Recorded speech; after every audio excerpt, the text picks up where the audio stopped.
नमस्कार दोस्तों, आज मैं फिर एक नई कहानी लेके आया हूँ, जो कालिदास जी के बारे में ही है। और ऐसे तो सभी आदमी जानते हैं कि कालिदास जी राजा भोज के दरबार में नौकरी करते थे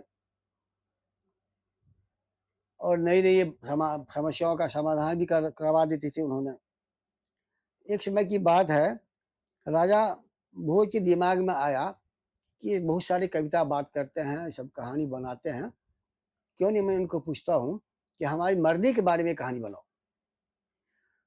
तो उन्होंने कालिदास को बुलाया, कहे कि अच्छा है, आप ये कहानी बनाइए। मैं कहानी मतलब कविता सुनाइए।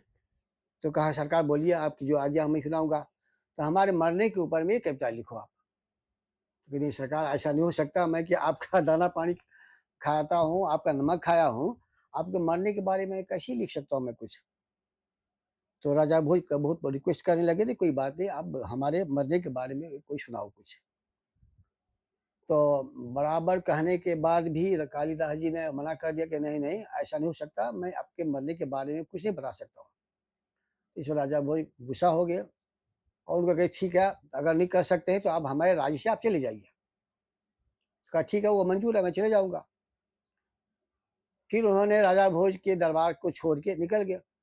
इस तरह से चलता रहा। कुछ दिन के बाद क्या हुआ, राजा भोज को खटकने लगा कि कुछ चीज़ समस्या आती थी, तो सारा पंडित अटक जाता था।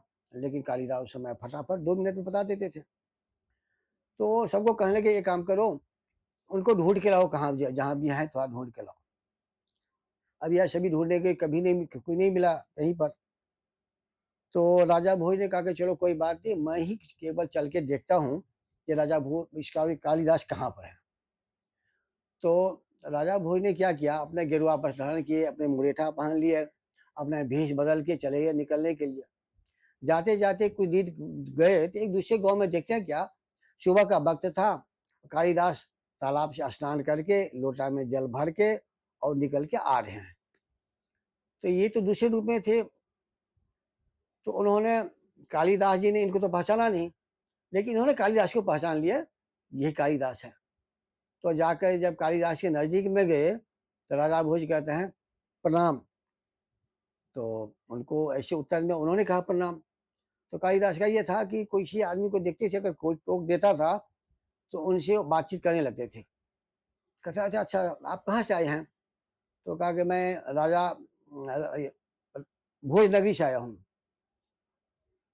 तो उन्होंने बड़ा आश्चर्यचकित हुए, अच्छा भोज नगरी से आए हैं। अच्छा ये बताइए, तो राजा भोज कैसे हैं आपने? तो कहते राजा भोज तो मर गए। कालिदास को बड़ा गुस्सा ये आया, मन में बड़ा ग्लानि हुई और ये हुआ, अच्छा मर गए? तो उनके मुँह से एक अनायास एक निकल गया कविता। अहो धारा निराधारा निरालंबा सरस्वती पंडिता खंडिता सर्वे भोज राजा दिवंगता। तो जब उन्होंने सुन लिया, राजा भोज ने, ये हमारे बारे में इतने लिख रहा था।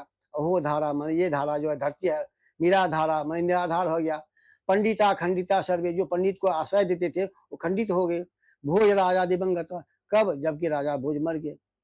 तो जब ये उन्होंने राजा भोज ने सुना कि ऐसी प्रकार की इनकी भावना है, तो उन्होंने क्या किया, अपना गेरुआ वस्त्र उतार लिया, मुरेठा निकाल दिए और फिर कहे मैं ही राजा भोज हूँ।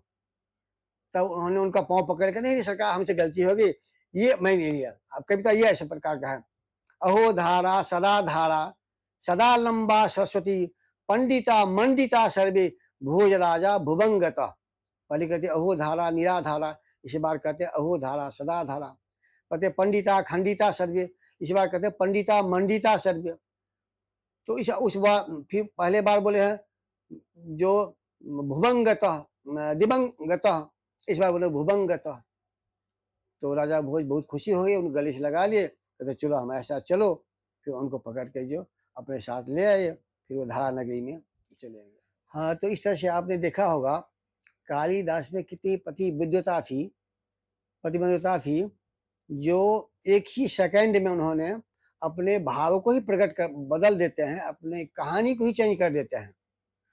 तो ऐसे विद्वान आदमी के बारे में बहुत सारे कहानी अगर आपको सुनना है और ये जानना है, तो इस चैनल को आप सब्सक्राइब कीजिए और लाइक कीजिए, और मैं आपको ऐसे ही कहानी सुनाता रहूँगा।